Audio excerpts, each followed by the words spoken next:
My Lords, I believe there is a need to crank up regulations controlling the media. They have, for far too long, run wild with very little control. A few weeks ago in this chamber we discussed the defamation bill, and this debate today touches on some of the same ground. Regretfully, in the case of the defamation, your Lordships are considering easing up, and some may argue actually making life easier for the media to continue to run wild. But moving away from that point, what we have seen in the past years is a complete and utter decay in decency and morals in the media. It doesn't seem to exist at all in the printed media, and sometimes, I regret to say, in television. The desperation to get a story has led editors to stray from honesty and truthfulness to using unfair means of finding or creating devious angles on stories, or even tricking the subject of the story by illegal means.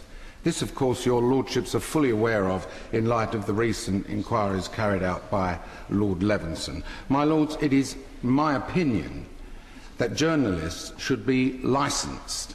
Moreover, editors should be made responsible for what is printed in their newspapers or broadcast on their TV channels, and they too should be licensed.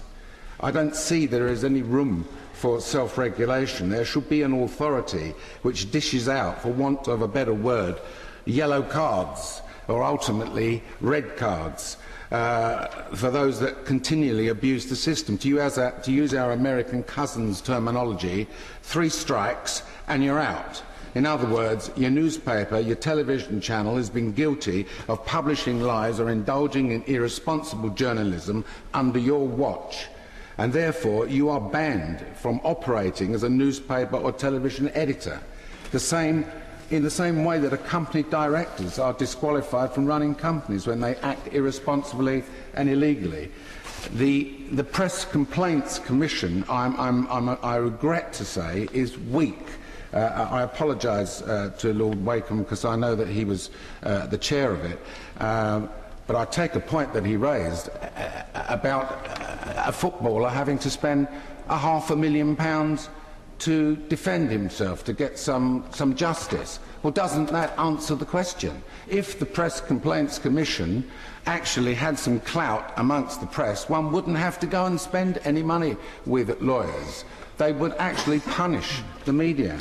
And I don't care what anyone else might say to argue that statement. I can assure you that there are very few, if any, in the printed media that take the PCC seriously.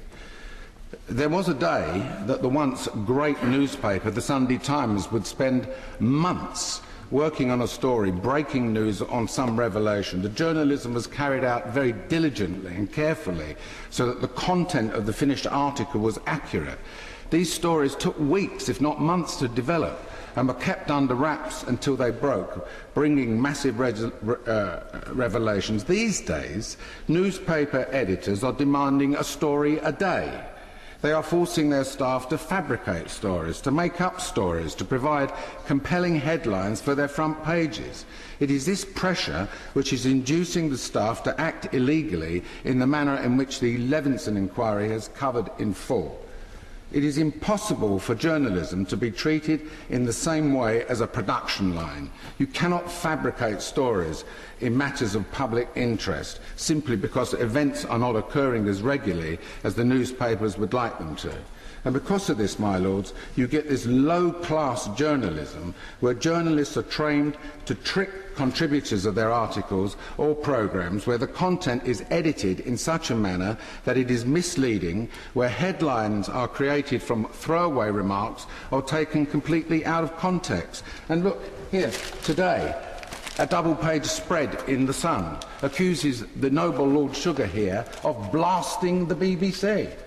Now, I made the fatal error of giving somebody an interview the other day about enterprise on youngsters, and it results in me blasting the BBC. And of course, this morning, my telephone was blasting from executives from the BBC, as if they haven't got enough to worry about at the moment, asking me what this is all about. Consider where a camera crew has forgotten, or deliberately has forgotten, to switch off the microphone. This, of course, happened to the former Prime Minister Gordon Brown. It was quite natural that he may have had some comments to make privately in the car, but unbeknown to him, his microphone was still on. This is not proper journalism. This is the sort of things that needs to be controlled.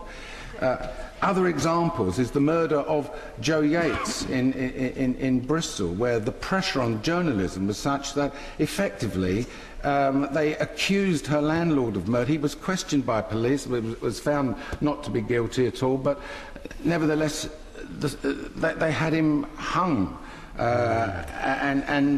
This is absolute diabolical journalism at its worst. The whole Madeleine McCann story is another example where, because of the same pressures to produce something when there was nothing new to report, the press just made it up, and it all ended up with them having to print front-page apologies. The damage was done.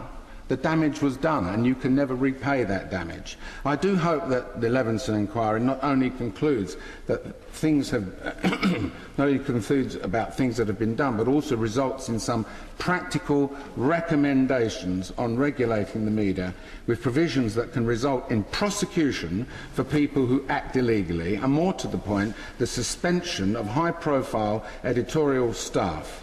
As well as significant fines of a similar quantum as those imposed by, say, the FSA when a financial services company steps over the lines, and more to the point, if necessary, banning those responsible from practising their profession in the same way as a lawyer, a doctor would be struck off if he had acted improperly.